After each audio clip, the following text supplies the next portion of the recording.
Allez, ceux qui aiment les jeux tant instructifs, oui, cachez-vous.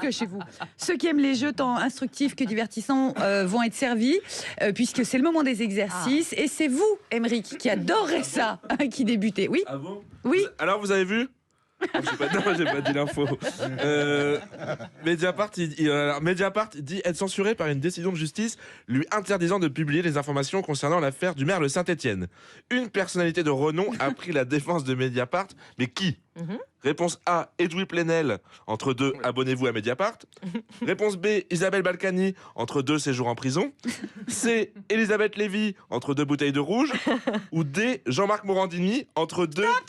Stop. On l'a. Ah, vous l'avez. On l'a, oui, on va passer à Juliette.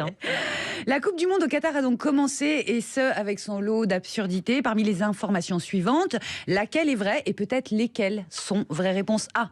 Suite à l'interdiction de boire de l'alcool autour et dans les stades, Neymar a déclaré forfait pour cette Coupe du Monde.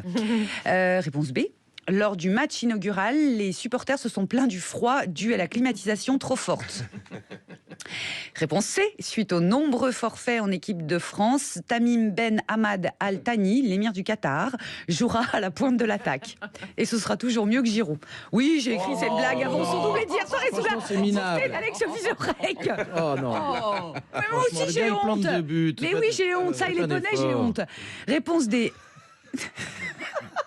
À part les joueurs iraniens et allemands, tous les autres joueurs ont subi une ablation du courage à la douane de l'aéroport de Doha. Allez, c'est à mon tour. Je vous ai raconté l'histoire des poneys. Oui, c'est ça.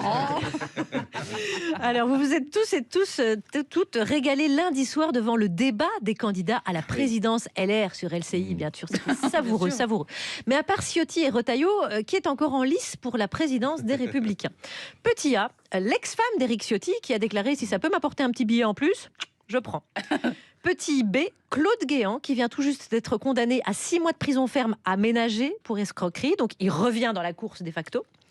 Petit C, Hervé Bouchard, comptable à la Baule, Régine Picharo, employée de Sephora, Jean-Claude Fougère, charcutier traiteur à Limoges, Robert Charpieu... Bon, on l'a. Vous l'avez ? Ouais, c'est comme Morandini, on l'a. Et petit D, Aurélien Pradier. Oui, on sait pas. C'est dur, hein. C'est très très dur. Alors, vous êtes curieux d'aller voir sur notre page Facebook de C'est encore nous.